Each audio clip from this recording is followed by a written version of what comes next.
নমস্কার, কেমন আছো সবাই? আশা করছি সকলে খুব ভালো আছো, সুস্থ আছো আর সাবধানে আছো। তোমাদের আশীর্বাদ ভালোবাসাতে আমিও বেশ ভালো আছি। অঙ্কিতাস ভ্লগের আরও একটি নতুন ভ্লগে তোমাদের সকলকে জানাই অনেক অনেক স্বাগত। চলো, আজকের ভ্লগটা একদম সকাল সকাল শুরু করেছি। এখন ঘড়ির কাঁটায় বাজে 5:30, আর দেখতেই পাচ্ছ আমি 5:30টার সময় ঝাড় দিতে শুরু করেছি। আর তোমরা তো জানোই আমাদের উঠোনখানি ঠিক কতটা বড়। তো উঠোনটা ঝাড় দিয়েই চলে এসেছিলাম রান্নাঘরে। আর এখন যেহেতু গরম পড়ে গেছে, সাত সকালে রান্নাঘরে এসেই আগে জানলা খুলে মায়ের দর্শন করে নিই। ওই যে আমাদের মন্দিরটি দেখা যাচ্ছে, চলো এখান থেকেই ভক্তি ভরে মায়ের দর্শনটা করে নিলাম। তো রান্নাঘরটা পরিষ্কার করে চলে এসেছিলাম ঘর ঝাড় দিতে। এইগুলো হচ্ছে আমাদের প্রত্যেকটা গৃহিণীর বাসি কাজের মধ্যেই পড়ে। সকালবেলায় উঠোন ঝাড় দেওয়া, ঘর ঝাড় দেওয়া, এগুলো আমরা বাসি কাজই বলি। তো এই টাইপের কাজগুলো আমার মনে হয় না শহরে এলাকায় থাকে। যাই হোক, আমরা গ্রামে থাকি, আমাদের গ্রাম্য পরিবেশে এই কাজগুলো সবসময় করতে হয় বাসি কাজ হিসেবে। সকালবেলা বাসি কাজ না করে, বাসি নাইটি না চেঞ্জ করে আমরা চাল ধরতে পারি না। এইগুলো হচ্ছে ছোটো থেকেই ওই মা দিদাদের দেখে শেখা, সেই জন্য সেগুলো আমরা অক্ষরে অক্ষরে পালন করার চেষ্টা করি। মা লক্ষ্মীকে আমরা যথেষ্ট শ্রদ্ধা করি, তাই বাসি গায়ে তাদেরকে ছুঁই না। তো আমারও যেরকম সকালবেলা রান্নাবান্না বসাতে হয়, সেই কারণেই সকালবেলা বাসি কাজ সেরে একেবারে বাসি নাইটি চেঞ্জ করে তবেই কিন্তু চালে হাত দিই। তো ওইদিকে ভাত বসিয়ে দিয়ে এসেছি, বাসি কাজ হয়ে গেছে। দেখতেই পাচ্ছ আমার নাইটিটা কিন্তু চেঞ্জ করে নিয়েছি। বাসি কাজ সেরে ভাত আর ডাল সিদ্ধ বসিয়ে দিয়ে এদিকে চলে এসেছি এই ব্রাশটা করতে এসেছি। এখন একটুখানি ঠাম্মাকে চা করে দেব, আর সাথে আমিও একটু চা খেয়ে নেব। সকালবেলা একবার করে ঘুম থেকে উঠে চা খাওয়ার অভ্যাস ছিল, তো বিগত 1 মাস ধরে সেই জিনিসটা হচ্ছে না। তো সকালবেলা ঠিকঠাক সময়টা কাটে না চা না খেলে, মাথাটাও ঝিমঝিম ধরে থাকে। সেই কারণেই সকালবেলা একটু চা খাওয়ার অভ্যাস করেছি। ঠাম্মাকেও দেওয়া হয়ে যায় সকাল সকাল চা, আর আমারও খাওয়া হয়ে যায়। তো এখন ব্রাশটা করে নিলাম। এখন যেহেতু আমাদের কলে সকাল বিকেল জল দেয় না, তাই এই যে অগত্যা কল পাম্প করেই মুখ ধুতে হয়। আর কলটা দেখতেই পাচ্ছ ঠিক কতটা কষা, সত্যিই ভীষণ কষ্ট হয় এই কলটা চাপতে। যাই হোক, কষ্ট করলে হয়তো কেষ্ট পাওয়া যায়, সেটা ছোটো থেকে শুনে এসেছি। জানি না আমাদের ভবিষ্যতে কী হবে, আদেও আমাদের জীবনে সুখ আসবে কিনা, তবুও কষ্ট করে যাচ্ছি। তো এখানে দেখো ডাল সিদ্ধ হয়ে গেছে, আর ওদিকে চা বসিয়ে দিয়েছি ঠাম্মার জন্য, আর এদিকে ভাতটাও আমি উপর দিয়ে নিয়েছি। তো এখানে এখন একটুখানি পাঁপড় ভাজবো, আর এখানে বসিয়েছি চা। এই যে গরম গরম চা 1 কাপ হাতে চলে এসছে। এখন এই চাটা খেয়ে তবেই মনশান্তি করব। চা না খেলে যেন দিন শুরুই হতে চায় না আমার। তোমাদের কার কার এমন হয় কমেন্টে জানিও। চা ছাড়া কে কে চলতে পারো না, সেটা কিন্তু কমেন্টে জানিও। আমি কিন্তু এক মুহূর্তে চলতে পারি না। তো এই যে চাটা এখনও খাইনি, সাইডে রেখে দিয়েছি। খুব গরম তো, আর এখন গরম পড়ে গেছে, খুব গরম খাওয়া যায় না। এখানে বসে পড়েছি পাঁপড়টা ভাজতে। আজ কী রান্না করব সবটাই তোমাদের সাথে শেয়ার করব। ভাত হয়ে গেছে, ডালটাও সিদ্ধ হয়ে গেছে, দেখতেই পারলা। আজ ডাল করব পেঁয়াজ ফোড়ন দিয়ে, তাই পেঁয়াজ লঙ্কা আগে থেকে কেটে রেখেছি। আর এদিকে পাঁপড়টা ভেজে নিয়ে এখানে বসিয়ে দিয়েছি একটুখানি পেঁয়াজি ভাজা কেন ভাজছি সেটা তোমরা দুপুরবেলা জানতে পারবে। তো ঘরের কাজবাজ হয়ে গেলে তোমাদেরকে বলবো আজ পেঁয়াজি ভাজার কারণটা কী। আর যেহেতু গরম পড়ে গেছে, এরকম ভাজাভুজি প্রায়শই হতে থাকবে সেই জিনিসটি খাওয়ার জন্য। হয়তো অনেকেই বুঝতে পেরেছো এই টাইপের জিনিস গরমকালে কিসে কাজে লাগে। তো যাই হোক, চলো পেঁয়াজিগুলো ভেজে নিই, তারপরে তোমাদের ঘরের সমস্ত কাজবাজ করে একেবারে সকালের খাওয়া দাওয়াতে তোমাদের সাথে দেখা হবে। এই যে সমস্ত কাজ হয়ে গেছে, শুধু বাকি রয়েছে ঘরটা মোছা। এখন বসেছি সকালের খাওয়া খেতে। সকালের খাওয়াটা কমপ্লিট হলে আমি ঘরের কিছু জিনিসপত্র পরিষ্কার করব। আর ওই যে সকালবেলা পেঁয়াজি ভেজেছিলাম ঠিক এই কারণে। কাল রাতে গরম ভাত করে তাতে জল ঢেলে রেখেছিলাম। গরম ভাতে এই গরমকালে এই জিনিসটি একদম অমৃত লাগে। পান্তা ভাত, তার সাথে 1 টুকরো পেঁয়াজ। অনেকে এই পান্তা ভাতের মধ্যে কাঁচা সর্ষের তেল, কাঁচা লঙ্কা খায়, কিন্তু আমি যেহেতু সর্ষের তেল পছন্দ করি না, আমার কিন্তু ডালের বড়া বা এরকম পেঁয়াজি হলে আর কিছু লাগে না। আমি কিন্তু সেই কারণেই আজকে এই পেঁয়াজিটা ভেজেছিলাম। গরমকালে এই খাবারটা পুরোটাই অমৃত। তোমাদের কার কার পছন্দ এই খাবারটা? এই খাবারটা খেলে যেমন মনও শান্তি হয়, তেমন শরীরটাও পেটটাও ঠান্ডা থাকে। তো আমার তো ভীষণ পছন্দ গরমকালে এই খাবারটা। খাবার দাবার খেয়ে নিয়ে সকালবেলায় চলে এসেছি ঘরগুলো পরিষ্কার করব বলে। ঘরের ফার্নিচারগুলো আবারও প্রচণ্ড নোংরা হয়েছে। যতই পরিষ্কার করি না কেন নোংরা হতেই থাকে। তো এখানে জল নিয়ে চলে এসেছি পরিষ্কার করব বলে। তো এখানে একজন এসেছিল আমাদের বাড়িতে, যিনি জল দেয় খাওয়ার জল, সেই ড্রামটা নিতে এসেছিল। আর এই যে আজকে আগে খাটটা পরিষ্কার করব। বিগত অনেক দিন হয়ে গেল খাটটা পরিষ্কার করা হয় না। খাটে নোংরা সব থেকে বেশি পড়ে হয়েছে, সেই কারণে আগে আজকে খাটটা ধরেছি। আর খাটটা তো অনেক ডিজাইন করা, সেই জন্য খাটটা না অনেক সময় লাগে। সেই জন্য ঠিক করে রেখেছি আগে খাটটা পরিষ্কার করব, তারপরে যদি সময় থাকে বাকিগুলো করব। কিন্তু আজকে খাটটাই আগে পরিষ্কার করব। তাই দেখো যেরকম ভাবা সেরকম কাজ। চলে এসেছি খাটটা পরিষ্কার করতে। আর এখানে প্রথমেই আমি এই ব্রাশটা দিয়ে ধুলোগুলো ঝেড়ে নিলাম।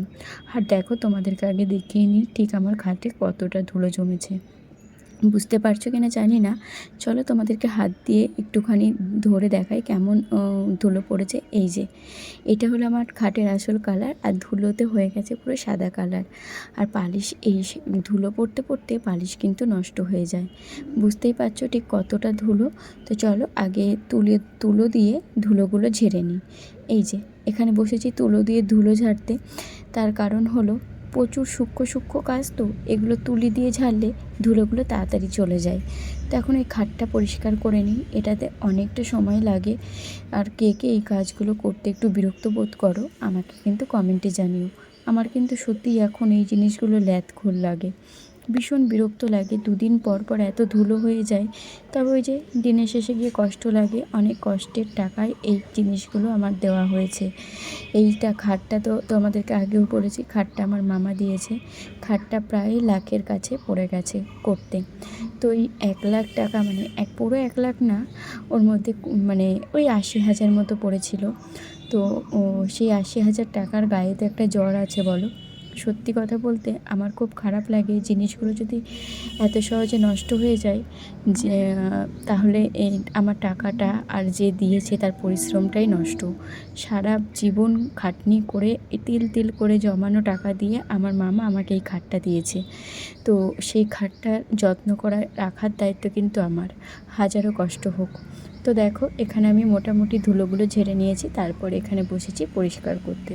চলো আগে ঝটপট করে খাটটা পরিষ্কার করে নিই, শুধু এপাশটা না ওই দিকটাও পরিষ্কার করব।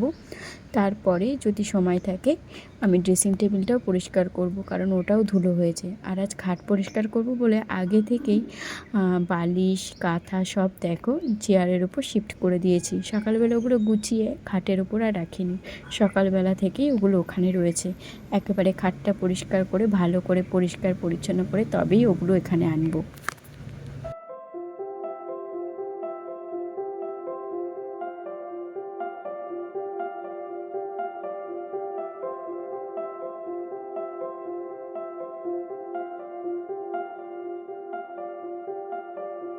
চলো খাটটা পরিষ্কার হয়ে গেছে, অনেকটাই হাতে সময় আছে, ভাবলাম যে ড্রেসিং টেবিলটাও পরিষ্কার করি। এটাও দেখতে পাচ্ছ কতটা ধুলো পড়েছে, চলো তোমাদের হাত দিয়ে দেখাই। এখানে ঠিক বোঝা যাচ্ছে না, তবে এখানে কিন্তু বোঝা যাচ্ছে এখানেও ঠিক কতটা ধুলো পড়েছে। তো চলো ঝটপট করে ড্রেসিং টেবিলের জিনিসপত্রগুলো কিন্তু সব আমি নামিয়ে নিয়েছি আগে থেকেই, ওই যে খাটের উপর পড়ে রয়েছে। এখন শুধু এটা পরিষ্কার করাই বাকি রয়েছে। এখানে কিছু আছে, খাটে কিছু আছে। তো আগে চলো ঝটপট করে আমি ড্রেসিং টেবিলটা পরিষ্কার করে নিই।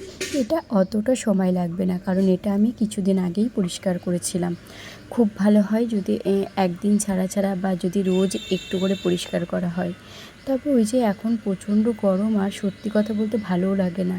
তবে আমি এই যে এইগুলো পরিষ্কার করছি, আমি কিন্তু ফ্যান চালাইনি, কারণ ধুলো পরিষ্কার করতে গিয়ে ফ্যান চালালে আবার সমস্ত ধুলোগুলো উড়ে কিন্তু আমার ঘরের জিনিসপত্রগুলোতেই আসবে।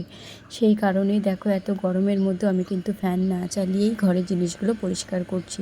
তাহলে ভাবো তো ঠিক কতটা কষ্ট। আর আমাদের বাড়িটা এখন হয়ে গেছে পুরো খোলা আকাশের নিচে, একটুও ছাওয়া নেই যে বাড়িটা একটু ঠান্ডা থাকবে।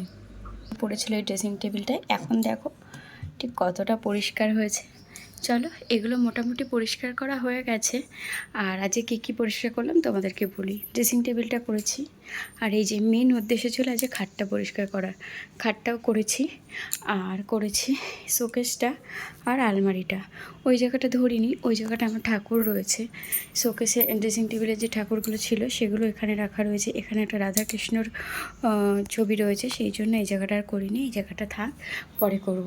আর এই যে পরিষ্কার করে সবে উঠলাম। এখন এই যে এগুলো পরিষ্কার করে ঘরটা মুছবো। ঘরটা মুছলেই হয়ে যায়। চলো ঝটপট করে ঘর মুছে নিই। আর বাইরে দেখো কি পরিমাণে রোদের তাপ, ঘরের মধ্যে থাকতে পারছি না, অর্ধেক ঘরেই সিদ্ধ হয়ে গেছি।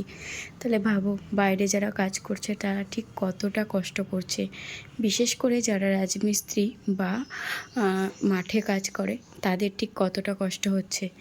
যাই হোক, আমরা তো তাও ঘরের মধ্যে থাকি, একটা শান্তি আছে, চাইলেই ফ্যান চালিয়ে বসতে পারবো।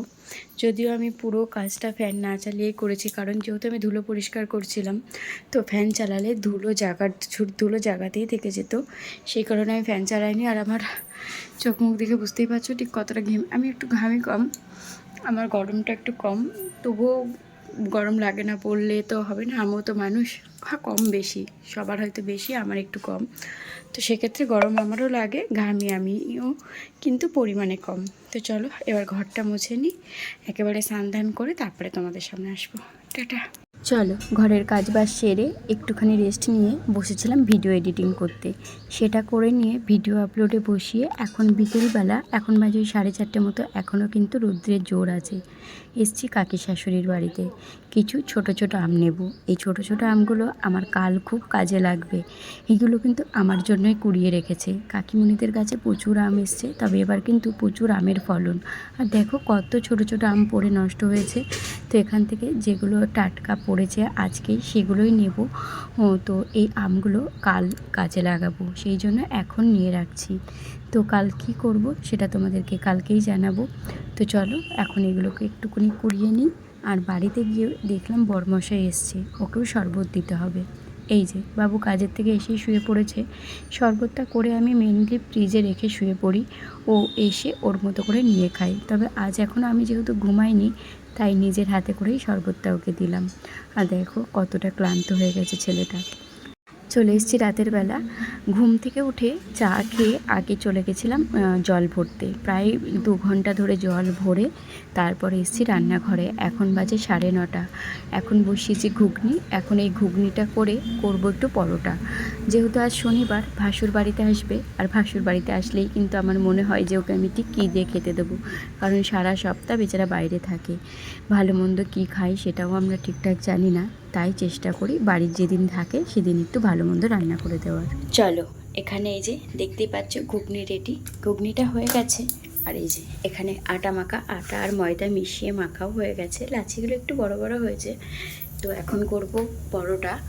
আর এখানে কিছুটা ভাত ছিল সকালের, বড়মশাই বলেছিল রাতে ভাত খাবে, সেটা আমি ফ্রিজে রেখেছিলাম, তাই একটুখানি জল দিয়ে গরমে বসিয়েছি। তো চলো ঝটপট করে পরোটাগুলো ভেজে নিই। আর যার জন্য এই পরোটা ঘুগনি করা, আজ সেই রাতে খাবে না। চলো, অগত্যা আমরাই খাবো।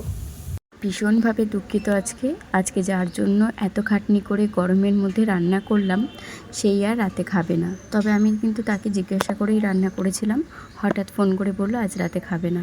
অগত্যা এখানে বড়মশাইকে দিয়ে দিলাম খেতে। চলো, ও তো খেয়ে একটা রিভিউ দেবেই।